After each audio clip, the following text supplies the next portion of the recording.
আসসালামু আলাইকুম রহমতুল্লাহ। আত্তাসিল institute of Bangladesh থেকে সকলকে আন্তরিক শুভেচ্ছা জানিয়ে শুরু করছি। তো আমরা নাহুর ক্লাসের আজকে 9 নম্বর ক্লাসে আছি। তো আমরা সকলে জানি বা ইতিপূর্বে আমরা আলোচনা করেছি যে নাহু শেখার মূল সবক হলো তিনটা: ইসতিলাহাত, আমেল মামুল, তাআল্লুকাত। ইসতিলাহাত না জানলে নাহু কঠিন মনে হয়, আমেল মামুল না চিনলে ইয়ারাব এবং ইবারত পড়া যায় না, তাআল্লুকাত যদি না বুঝে তাহলে সে তরকিব তরজমা করতে পারে না। আমরা প্রথমে ইসতিলাহাত জানতেছিলাম। ইসতিলাহাত 9 প্রকার। এই 9 প্রকার থেকে মুফরাদ মুরাক্কাব আমরা আলোচনা করেছি, তার আপনার সংজ্ঞা সহ যে আলোচনা ছিল ফুল করার চেষ্টা করেছি। মুফরাদ মুরাক্কাবের আলোচনা শেষ, মুফরাদের আলোচনা করতেছিলাম। মুফরাদ 3 প্রকার, মুফরাদের সংজ্ঞাও বলেছি আগে। এরপরে মুফরাদ 3 প্রকার: ইসিম, ফিল, হরফ। এরপরে আমরা ইসিম, ফিল, হরফ চেনার উপায় থেকে আমরা হরফ চিনেছি এবং ফেল চিনেছি আগের ক্লাসগুলোতে, আপনারা দেখবেন। এটা 9 নম্বর ক্লাস। 8 নম্বর ক্লাসে আপনারা দেখবেন ফেল চেনার আলামত। এরপরে 7 নম্বর ক্লাসে দেখবেন হরফ চেনার আলামত। এখন এই ক্লাসে আমরা দেখবো ইসিম চেনার আলামত। ইসিম কিভাবে আমরা চিনব, এগুলো আমাদেরকে চিনতে হবে। কারণ আমরা যে ইসতিলাহাত, আমেল মামুল, তাআল্লুকাত এটার উপরে ভিত্তি করে আমরা শিখবো। যদি আপনি ইসতিলাহাত না শিখেন তাহলে তো আপনার দুর্বল থাকবে, আপনার কাছে না ওটা কঠিন মনে হবে। তো এই কারণে এগুলো আমরা পরিচয় তো অবশ্যই জানবো, পরিচয় জানার পরে এগুলো চিনারও আমরা চেষ্টা করব। সেই ধারাবাহিকতায় ইসিম চিনার উপায়। ইসিম চিনার উপায়ের ক্ষেত্রে আমরা দেখি যে ইসিম এটা আপনার মবনি ইসিম হয়, আবার মুআরাব ইসিম হয়। মবনি ইসিম আছে 8 প্রকার, সংখ্যা হলো 133টা। এগুলো মুখস্থ করেই চিনতে হবে। সামনে মুআরাব মবনির আলোচনার মধ্যে মবনি ইসিমগুলো নিয়ে আলোচনা করবো, যে কোন কোন ইসিমগুলো মবনি, এগুলো আমরা আলোচনা করব। তো মবনি ইসিম এগুলো 8 প্রকার। হ্যাঁ, এই যেহেতু এগুলো মবনি 133টা, এগুলো মুখস্থ করেই আপনাকে চিনতে হবে। আর যেগুলো মুআরাব ইসিম এগুলো চেনার আলামত আছে 11টা, একটু খেয়াল করবেন। নাওমীর কিতাবে যে 11টা আলামত বলা হয়েছে ইসিম চিনার, এগুলো মূলত মুআরাব ইসিমগুলো চিনার আলামত। আর মবনি যে ইসিমগুলো এগুলো মুখস্থ করে আপনাকে চিনতে হবে, ঠিক আছে? এই 11টা আলামতের বাহিরেও কিছু ইসিম আছে, ওইগুলো আমরা চেনার চেষ্টা করব, আমাদের সাথেই থাকুন। তো মুআরাব ইসিম সমূহ চেনার আলামত হলো 11টা, আর মবনি ইসিম চেনার কোনো আলামত নেই, এগুলো মুখস্থ করে আপনাকে চিনতে হবে। সংখ্যা হলো 133টা। 1 নম্বর কি, শব্দের শুরুতে যদি আলিফ লাম হয় তাহলে এটা কি হবে? ইসিম হবে। যেমন আলহামদু, আল কলামু, এখানে কিন্তু শব্দের শুরুতে কি আছে? আলিফ লাম আছে। তাহলে শব্দটা আপনি বলতে পারেন যে এটা আপনার ইসিমের আলামত আছে, যেহেতু এটা ইসিম। 2 নম্বর, শব্দের শুরুতে এখানে ডট ডট দেওয়া, শব্দের শুরুতে হরফে জর হওয়া। যেমন বিজাইদিন, বিজাইদিন বা একটা হরফে জর জায়েদের সাথে আসার কারণে এটা কিন্তু জায়েদ শব্দটা কি আপনার ইসিম। এরপরে শব্দের শেষে তানবিন থাকা, যেমন জাইদুন, এই শব্দটা শেষে কি আছে? তানবিন আছে। এই কারণে এই শব্দটা আলামত বলে যে এটা ইসিম। হ্যাঁ, এটা ইসিম, অবশ্যই ইসিম। 4 নম্বর হলো মুসনাদ ইলাইহি হওয়া, যেমন জাইদুন কায়িমুন। এখানে মুসনাদ ইলাইহি গুলো নির্ণয় করতে একটু কঠিন, বাকি তারপর আলামত আছে, এগুলোর মাধ্যমে আমরা চিনব। মুসনাদ ইলাইহি বলা হয় যার উপর কোনো হুকুম লাগানো হয়, যেমন জায়েদ দাঁড়ানো। এখানে দাঁড়ানোর হুকুম জায়েদের উপর, জাইদুল কায়িমুন। দেখেন, মুসনাদ ইলাইহি তাকে বলা হয় যার উপরে কোনো হুকুম দেওয়া হয়। তাহলে জায়েদ দাঁড়ানো, দাঁড়ানোর উপরে জায়েদ না, বরং জায়েদের উপরে কি আছে? দাঁড়ানো আছে। তাহলে বোঝা গেল জায়েদের উপর একটা হুকুম লাগানো হয়েছে। তাহলে আমরা 4টা আলামত দেখলাম, 4টা আলামত দেখলাম।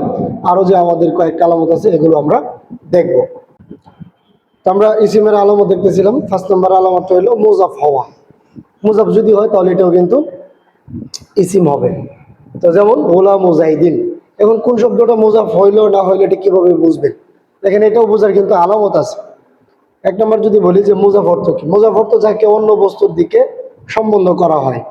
গোলাম মুজাহিদিন, জায়েদের গোলাম, জায়েদের গোলামের জায়েদ না, জায়েদের গোলাম, গোলামটাকে জায়েদের দিকে সম্বন্ধ করা হয়েছে। ওকে, এরপরে মুজাফ চিনের কিন্তু 2টা আলামত আছে, আমরা একটু খেয়াল করি। যে মুজাফ ইলাইহি তো 2টা শব্দ মিলে হয়। প্রথম শব্দটা নাকেরা হবে, দ্বিতীয় শব্দটা মারাফা হবে। যেমন গোলাম মুজাহিদিন, এটাই গোলাম মুজাহিদিন প্রথম শব্দটা, এটা কিন্তু নাকেরা। জায়েদ শব্দটা কি? মারেফা, এটা আলম, এই কারণে এটা মারেফা। এরপর আরো একটা আলামত, উভয়টা শব্দ নাকেরা হবে, তবে দ্বিতীয় শব্দটা গায়রে সিগায় সিফত হবে।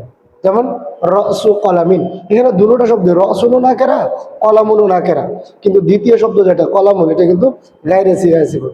গায়রে সিগায় সিফত বলতে এটা ইসমে ফাইল না, ইসমে মফউল না, এরপর ইসমে তাফজিল, সিফত মুশাব্বা, মুবালাগা, মাজদার, কোনোটাই না। এগুলোকে বলে মূলত সিগায় সিফত। ওকে, যেহেতু এটা গায়রে সিগায় সিফত, সুতরাং এটাও রস কলামিন, কলমের মাথা, এটাও কি আপনার মুজাফ। মুজাফ, তাহলে মুজাফ চিনার আমরা দুইটা আলামত এখান থেকে দেখে ফেললাম। আর মুজাফ যাকে অন্য বস্তুর দিকে এজাবত করা হয়, সম্বন্ধ করে তাকে মুজাফ বলে, যার দিকে করা হয় তাকে মুজাফ ইলাই বলে। তো মুজাফ অর্থ কি? মুজাফ অর্থ যাকে অন্য বস্তুর দিকে এজাবত করা হয়, সম্বন্ধ করা হয়, যার দিকে করা হয় তাকে মুজাফ ইলাই বলে। আর এই যে সম্বন্ধ যেটা করা হয়, এটাকে মূলত আপনার এজাফত বলে। তো ইসিমের 6 নম্বর আলামত হলো মুসাগ্গার হওয়া, যেমন কুরাইশুন। এখন মুসাগ্গার অর্থ হলো তাসগীরের ওজনে ব্যবহার হওয়া। মুসাগ্গার অর্থ হলো তাসগীরের ওজনে ব্যবহার হওয়া। আর তাসগীরের ওজন তিনটি। তাসগীরের ওজনে ব্যবহার হয়েছে কিনা কিভাবে বুঝবেন? যে তাসগীরের ওজন যে তিনটা, এটার সাথে আপনি তাকে অনুমান করবেন, তাহলে হবে। 1 নম্বর ওজন হলো ফুআইলিলুন, না ফুআইলুন, যেমন কুরাইশুন। 2 নম্বর ফুআইলিলুন, খুওয়াইদিমুন। 3 নম্বর হলো ফুআইলিলুন, কুরাইতিশুন। এই তিনটা ওজন হলো তাসগীরের। এই তিনটার কোনো একটা যদি হয়, তাহলে বুঝবেন যে এটা মুসাগ্গার, এটা ইসিমের আলামত।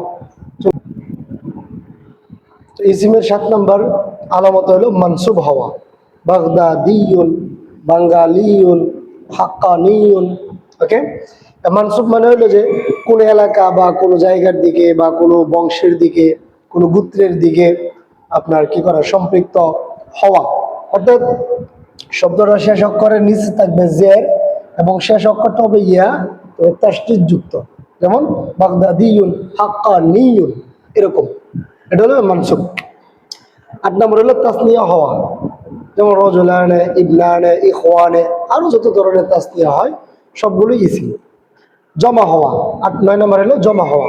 রিজালুন, হ্যাঁ, এরপরে আকলামুন, আরো যত ধরনের শব্দ জমা আছে সব শব্দ কি আপনার ইসিম। এরপরে মৌসুফ হওয়া, মৌসুফ 10 নম্বর।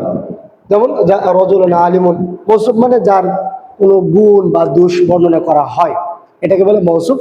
আর গুণ বা দোষটাকে বলা হয় সিফত।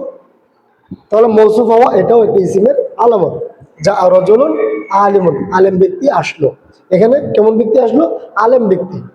আচ্ছা, 11 নম্বর তায়া মুতাহারিকা হওয়া, যেমন মুসলিমাতুন, ইমরাতুন, এরকম আরো যত শব্দ আছে, এগুলো কি তায়া মুতাহারিকা মানে গুলতা যুক্ত আর কি। এটা ইসিমের আলামত, মুসলিমাতুন। এরপরে আমি একটা 12 নম্বর দিলাম এখানে, এই শব্দটি যদি ফেল ও হরফ না হয় তাহলে কিন্তু ইসিম হবে। কারণ আরবি ভাষায় ইসিম ফেল হরফ ছাড়া কিছু নাই। এখন শব্দটা আপনি ফেলও হইলো না, ফেলের যে আলামত আমরা আগের ক্লাসে বললাম 4টা আলামত, মাঝি মোজারে আমর নাহি হইলো না, অথবা আপনি 10টা আলামতের কথা বলতে পারেন, কোনোটার মাধ্যমে এটা ফেল হইলো না। আবার হরফও হইলো না, 91টা হরফ, কোনো একটা হরফ হইলো না, তাহলে এটা কি হবে? তাহলে কিন্তু এটা ইসিম হবে। যেমন আল্লাহ একটা শব্দ, এই আল্লাহ শব্দটাকে আপনি কি দিবেন? এই আল্লাহ শব্দটাকে কোনো একটা আলামতের মাধ্যমে তাকে বিশ্লেষণ করতে পারবেন না, কারণ কোনো একটা আলামত তার মধ্যে নাই। 11 আলামতের কোনো আলামত তার মধ্যে নাই, তাহলে এই শব্দটাও কি নিঃসন্দেহে এটা ইসিম। তো এইভাবে আমরা মূলত এই মোরাব ইসিমগুলো 11টা আলামতের মাধ্যমে আমরা শনাক্ত করবো, চিনবো, খুঁজে খুঁজে বের করব। আর মুবনি ইসিমগুলো অবশ্যই আমরা, মুবনি ইসিমগুলো 8 প্রকার, যেটাকে ইসমে গায়রে মুতামাক্কিন বলে, 8 প্রকার, 133টা, এগুলো আমরা মুখস্থ করে ফেলবো। তাহলে কিন্তু আমাদের ইসিম চিনার ব্যাপারে আর কোনো শুভা সন্দেহ থাকবে না। তো আমাদের সাথেই তখন আমরা কিন্তু মুফরদ, মুরাক্কাব, ইসিম, ফিল, হরফ, এখানে 5টা পরিভাষা ইসতিলাহ আমরা শিখে ফেললাম এবং চিনারও চেষ্টা করলাম। আগামী ক্লাস থেকে আমরা মোরাব মুবনি আলোচনা করার চেষ্টা করবো। সকলে ভালো থাকবেন। ক্লাসগুলো ভালো লাগলে অবশ্যই শেয়ার করে দিবেন, সাথে থাকবেন। আসসালামু আলাইকুম ওয়া রাহমাতুল্লাহ।